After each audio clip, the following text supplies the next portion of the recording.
Jurassic Park opens at a scientific dig in Montana where paleontologists Alan Grant, played by Sam Neill, and Ellie Sattler, played by Laura Dern, are leading a team excavating dinosaur fossils. Just as the team discovers the fossilized skeleton of a velociraptor, a dinosaur that Grant is particularly enamored with, the dig is interrupted by the charming, mega-rich, and, as it turns out, rather manipulative John Hammond, played by Richard Attenborough. As well as being founder of International Genetic Technologies Incorporated, or InGen for short, Hammond has also been backstopping Grant and Sattler's digs. On arriving, he wastes no time offering them further funding in exchange for a quick weekend mini break to his latest and greatest masterpiece just off the coast of Costa Rica. We quickly learn that beneath the charm, Hammond is fighting for the future of his company and his dream of building the ultimate tourist attraction. There's been an unfortunate incident between a worker and one of the park's exhibits, and his investors are getting cold feet. What he needs is a couple of respected scientists to give him their full and unqualified stamp of approval, which he's sure they will once they've seen the wonders of his Jurassic Park. Grant and Sattler agree to the job, in part because their curiosity has been piqued. They join Hammond along with self-styled chaotician Dr. Ian Malcolm, played by Jeff Goldblum, and lawyer Donald Gennaro, played by Martin Ferrero, on what turns out to be a rather gruesome roller coaster ride of a weekend. From the get-go, we know that this is not going to end well. Malcolm, apart from having all the best lines in the movie, is rather enamoured with his theories about chaos.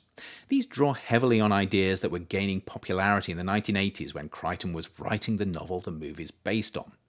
Malcolm's big idea, and the one he was riding the celebrity scientist fame train on, is that in highly complex systems, things inevitably go wrong. And just as predicted, Hammond's Jurassic Park undergoes a magnificently catastrophic failure. The secret behind Hammond's Park is InGen's technology for resurrecting long-extinct dinosaurs.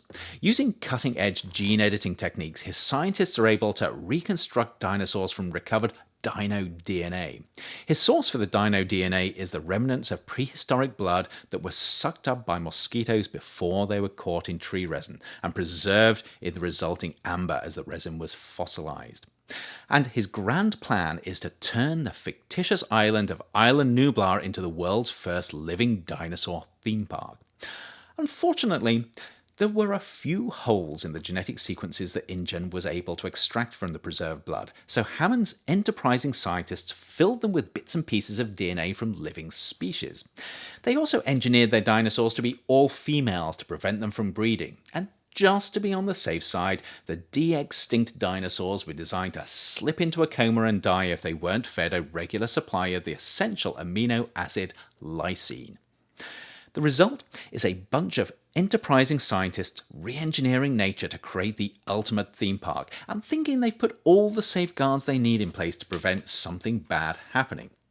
Yet despite their best efforts, the dinosaurs start breeding and multiplying, a compromised security system and security specialist allows them to escape, and they start eating the guests. Even before the team of experts get to Jurassic Park, a disgruntled employee, Dennis Nedry, played by Wayne Knight, has planned to steal and sell a number of dinosaur embryos to a competitor. Nedry is the brains behind the park's software control system, and he believes he's owed way more respect and money than he gets. At an opportune moment, he disrupts the park with what he intends to be a temporary glitch that will allow him to steal the embryos, get off the island, and return to his station before anyone notices. Unfortunately, an incoming hurricane interferes with his plans, resulting in catastrophic failure of the park's security systems and a bunch of hungry dinosaurs roaming free.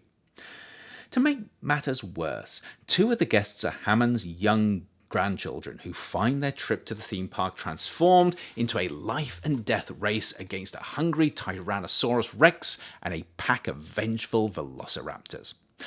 Fortunately, Sattler and Grant come into their own as paleontologists come action heroes. They help save a handful of remaining survivors, including Hammond, Malcolm, and his grandchildren, but not before a number of less fortunate characters have given their lives in the name of science gone badly wrong.